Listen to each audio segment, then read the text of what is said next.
నమస్తే, welcome to our channel. నేను సంబరీన్. ఈ రోజు మనతో కామన్ మ్యాన్ ఉన్నారు. వారితో కొన్ని ఎన్నికల గురించి మాట్లాడదాము. ఏపీలో దాడులు జరుగుతున్నాయి. అది ఏ వర్గం చేయిస్తుంది, ఎందుకు చేస్తున్నారు, సో ఏసీ వాళ్ళని ఎందుకు కంట్రోల్ చేయలేకపోతుందని దాని విషయంలో మనతో చర్చించడానికి ఈరోజు కామన్ మ్యాన్ ఉన్నారు. వారితో మాట్లాడి తెలుసుకుందాం. నమస్తే సార్. నమస్తే అండి.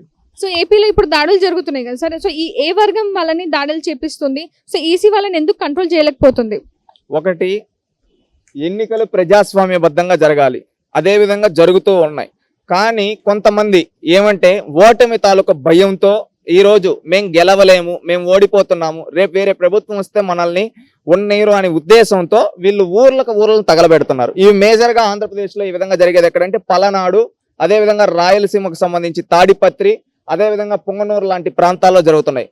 చేతగాని దద్దమ్ములు, ఆ ఎవరు పిన్నెల రామకృష్ణారెడ్డి అంట అతను, మళ్ళీ అదేవిధంగా ఇంకొక అతను వెంకటరామిరెడ్డి వాళ్ళ పెదనాన్న పెద్దారెడ్డి, ఇలాంటి వాళ్ళు ఏంటంటే ఓటమి తాలూకు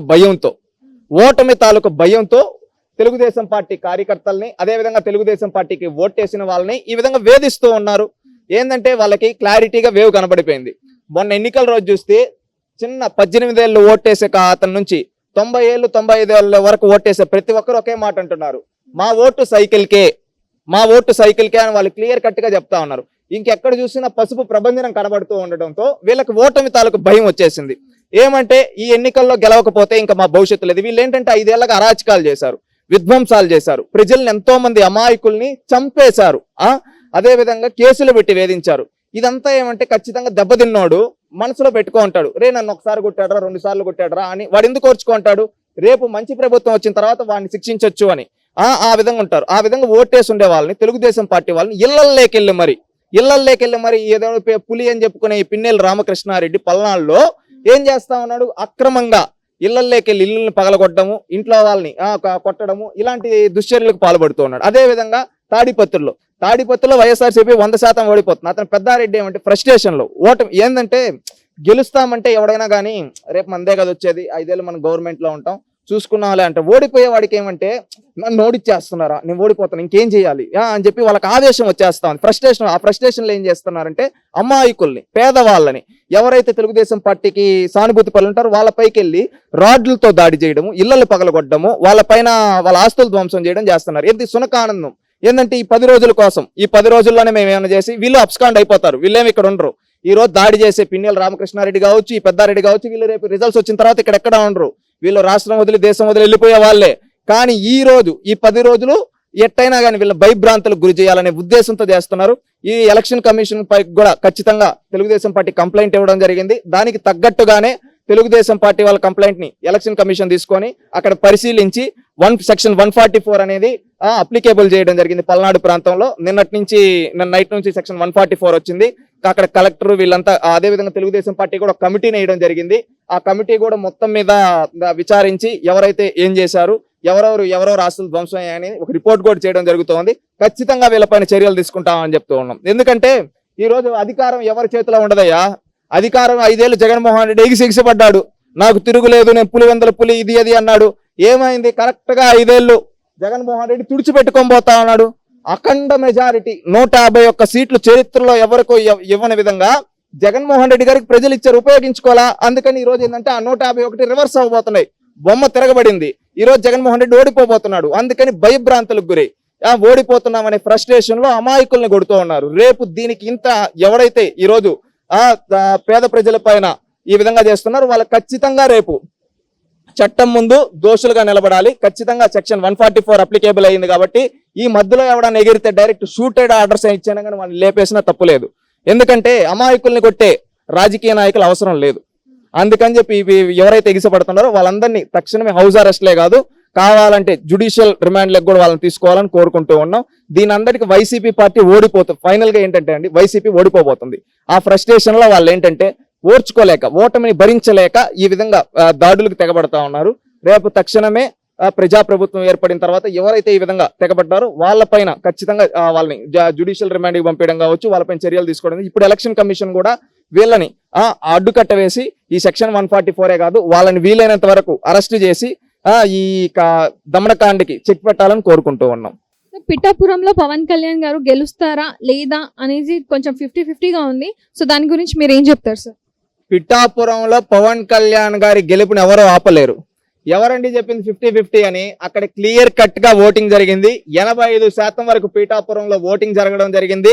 పిఠాపురం ప్రజలంతా పవన్ కళ్యాణ్ గారిని గెలిపించడానికి సిద్ధంగా ఉన్నారు. ఎందుకంటే అంత పెద్ద నటుడు మన ప్రాంతానికి వచ్చి కంటెస్ట్ చేస్తున్నాడు. అదే విధంగా అక్కడ చంద్రబాబు నాయుడు గారు కావచ్చు, అదే ప్రతిష్టాత్మకంగా తీసుకున్నారు. పవన్ కళ్యాణ్ గారిని మంచి మెజారిటీతో గెలిపించాలని అక్కడ వర్మ గారు, తెలుగుదేశం పార్టీ ఇన్ఛార్జ్ వర్మ గారికి కూడా టాస్క్ ఇవ్వడం జరిగింది. అదే విధంగా పవన్ కళ్యాణ్ గారు అక్కడే రామ్ చరణ్ గారు కావచ్చు, వరుణ్ తేజ్ గారు కావచ్చు, వీళ్ళంతా వచ్చి సపోర్ట్ చేశారు. వీళ్ళంతా వచ్చి సపోర్ట్ చేసి అక్కడ ప్రచారం చేశారు. అదే విధంగా పవన్ కళ్యాణ్ గారి కోసం సినీ ఇండస్ట్రీ నుంచి ఎంతో మంది వచ్చి సపోర్ట్ చేయడం జరిగింది. ఎందుకంటే పవన్ కళ్యాణ్ గారు గెలవాలి, పవన్ కళ్యాణ్ గారు ఎట్టైనా శాసనసభలో కూర్చోబెట్టాలని ప్రతిష్టాత్మకంగా తీసుకున్నారు కాబట్టి అక్కడ వాళ్ళంతా ప్రచారం చేయడం జరిగింది. అదే విధంగా చంద్రబాబు నాయుడు గారు కూడా పవన్ కళ్యాణ్ గారిని చట్టసభల్లో కూర్చోబెట్టాలని క్లియర్ కట్ గా వర్కౌట్ చేయడం జరిగింది. ఇదంతా కలిసి రేపు పవన్ కళ్యాణ్ గారు ఎమ్మెల్యేగా మంచి మెజారిటీతో, అంత మెజారిటీతో కాదు, దాదాపుగా 50,000+ మెజారిటీతో పవన్ కళ్యాణ్ గారు శాసనసభలో కూర్చోబోతున్నారు. ఎందుకంటే పవన్ కళ్యాణ్ గారి మెజారిటీ అనేది రికార్డులో ఉండబోతుంది. ఆంధ్రప్రదేశ్ లో ఈసారి గెలిచే టాప్ మెజారిటీలో పవన్ కళ్యాణ్ గారి మెజారిటీ పిఠాపురంలో ఉండబోతోంది.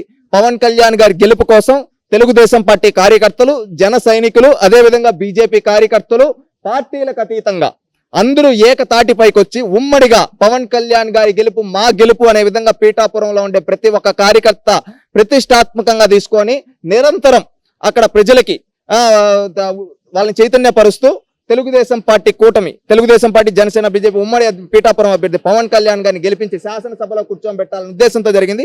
ఖచ్చితంగా వాళ్ళని గెలిపిపోతూ ఉన్నారు. సో ఇప్పుడు అల్లు అర్జున్ గారు మా సొంత మామయ్యకి బెస్ట్ విషెస్ చెప్పేసి అన్నారు. జస్ట్ బెస్ట్ విషెస్ అని చెప్పేసారు కానీ వెళ్ళి కలవడం లాంటిది, మా మామయ్యని సపోర్ట్ చేయడానికి ఏం చెప్పలేదు. అలాగే ఆయన మరి వైసీపీలో ఎవరో క్యాండిడేట్ తన ఫ్రెండ్ అని చెప్పేసి వెళ్ళి సొంతంగా భార్య, అల్లు అర్జున్, స్నేహారెడ్డి ఇద్దరు కలిసి వెళ్ళి తన ఫ్రెండ్ ని సపోర్ట్ చేసేసి అన్నారు. సో ఇది నెగటివ్ గా మారే అవకాశం ఉందంటారా? లేదండి, ఇప్పుడు మెగా ఫ్యామిలీ అంతా ఒకటి. అల్లు అర్జున్ గారు కావచ్చు, అల్లు అరవింద్ గారు కావచ్చు, అదే విధంగా పవన్ కళ్యాణ్ గారు కావచ్చు, చిరంజీవి గారు, రామ్ చరణ్, అందరూ ఒకటే. ఈ రోజు తెలియని వాళ్ళు ఏంటంటే మధ్యలో ఏవేవో అంటూ ఉంటారు అంతే. ఇప్పుడు వాళ్ళంతా క్లియర్ కట్ గా ఉన్నారు.